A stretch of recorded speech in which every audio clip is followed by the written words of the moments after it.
মিতু তুমি?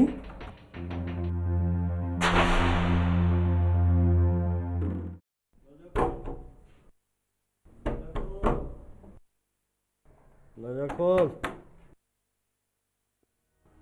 আয় দরজা খোল, দরজা খোল।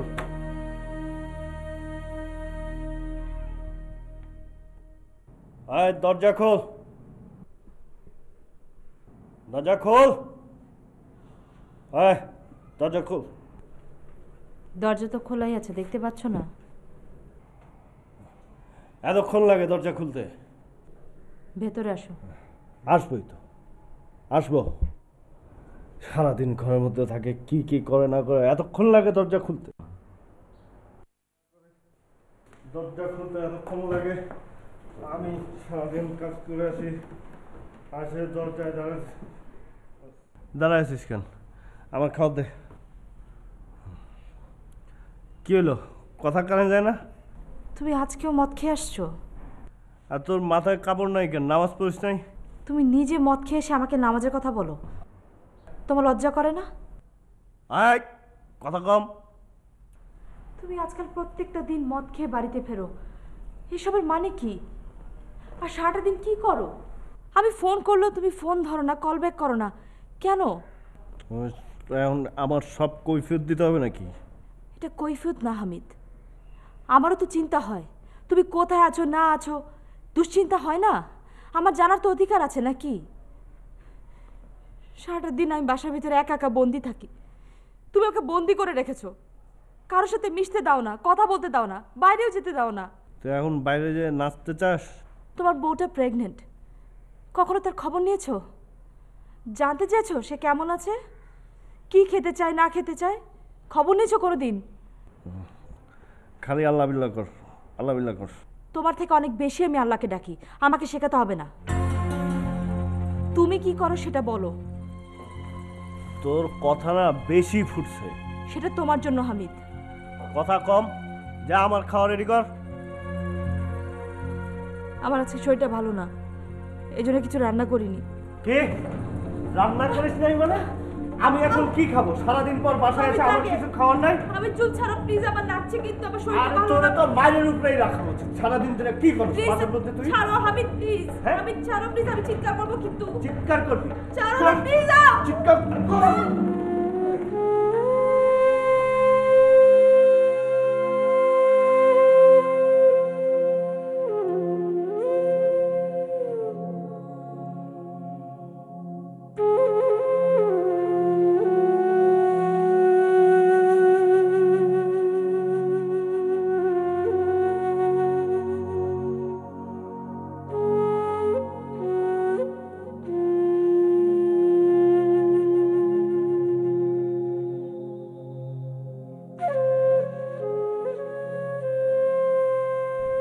না,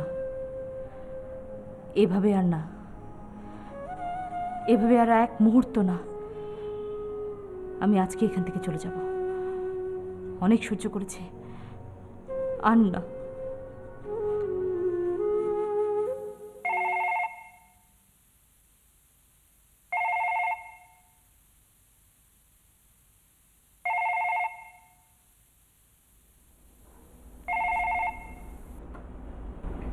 হ্যালো। আসসালামু আলাইকুম ভাবি। ওয়ালাইকুম সালাম। কে? ভাবি, আমার গলাটা এখনো চিনলেন না? আমি আপনার চরম শুভাকাঙ্ক্ষী আব্বাস। আপনি আবারও ফোন করেছেন? ভাবি, আপনি রাগ করতেছেন কেন? আমি তো আপনার ভালোই চাই, তাই না? আসলে ভাবি, আপনার জন্য আমার অনেক কষ্ট হয় জানেন। মুক্তিযোদ্ধা রহিম চাচার একমাত্র মেয়ে আপনি, বিয়ে করলেন একটা রাজাকারের ছেলেরে। এটাকে মেনে নেওয়া যায় ভাবি? আপনি নিজেই বলেন। যদিও রাজাকারের ব্যাপারটা আপনি পরে জানতে পেরেছেন, আসলে তো আমার কিছু করার ছিল না ভাবি, তাই না? আপনি কি বলবেন স্পষ্ট করে কথা বলেন। অস্পষ্ট কথা আমি বলি না ভাবি, এর আগেও বলেছি, এখনো বলি। আপনার স্বামী হামিদ খান অত্যন্ত খারাপ ধরনের মানুষ, বাপকা বেটা। উনি কিন্তু দেশের বিরুদ্ধে কাজ করে ভাবি। এর আগেও কিন্তু আমি আপনাকে অনেক প্রমাণ দেওয়ার চেষ্টা করেছি, কিন্তু আপনি গ্রহণ করেননি ভাবি। আপনি সব কি বাজে বাজে কথা বলছেন? আপনি সিলভিয়া রেস্টুরেন্টের 201 নম্বর রুমে চলে যান। সেখানে গিয়ে প্রথমে 2 দুইবার, পরে 3বার করে আবার 2বার নক করবেন, দেখবেন দরজা খুলে যাবে। আপনি কিন্তু আগেই বলেছি যে আপনার রুমগুলো একটু দেখে শুনে রাখেন, কিন্তু আপনি আমার কথা শুনতেছেন না ভাবি। প্লিজ ভাবি, এইবার অন্তত আপনার চোখ কান খোলা রাখেন, নাহলে কিন্তু সামনে আপনার অনেক ভয়ঙ্কর দিন অপেক্ষা করতেছে ভাবি। হ্যালো হ্যালো,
মিতু, তুমি?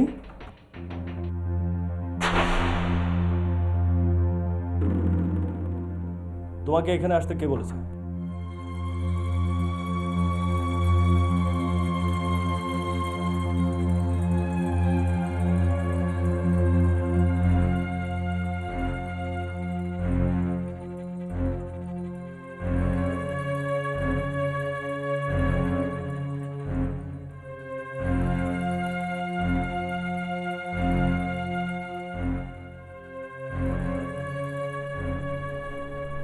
তোমাকে হোটেলের ঠিকানা কে দিয়েছে? কি হলো?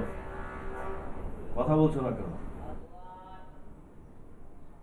আমার কথা কানে যায় না?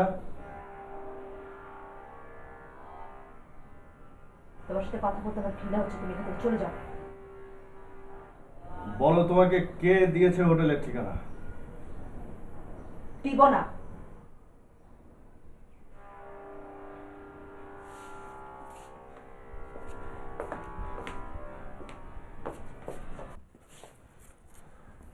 অনেক খারাপ হবে, অনেক। বলো, তোমাকে কে পাঠিয়েছে হোটেলে? আমার কথার উত্তর দাও। একবার বলেছি আমি বলবো না ব্যাস। আমি কতটা ভয়ঙ্কর হতে পারি তুমি কল্পনাও করতে পারো না। আর কি বোঝানোর বাকি আছে তোমার হামিদ? কি বোঝানোর বাকি আছে? নিজের চোখে আমি যা দেখে এসেছি, তুমি যে কতটা নিচে নামতে পারো আমি তো কল্পনা করতে পারি না যে তুমি। ছি, ছি। আমি বলছি আমার কথার উত্তর দাও। আমি বলবো না, আমি বলবো না ব্যাস। এই, তুই বলবি না মানে? তোরে বলতেই হবে, না বলে যাবি কোথায়? আমি তোদের সব কটার বাইর করে একসাথে মারব। এই, তুই না বলে যাবি কোথায়? তুই আমার এখনো চিনস নাই। হ্যাঁ, ঠিক বলছো তুমি। আমি এখনো তোমাকে চিনি নাই। আমি এতগুলো বছর আমি তোমাকে চিনতে পারি নাই। তুমি একটা কাজ করো না, এতগুলো মানুষকে না মেরে তুমি আমার পেটের ভিতরে তোমার যে বাচ্চা আছে ওকে মেরে ফেলো। বলে আমি তাই করব। আজকের রাতটা টাইম দিলাম, কালকে সকালের মধ্যে তুই আমার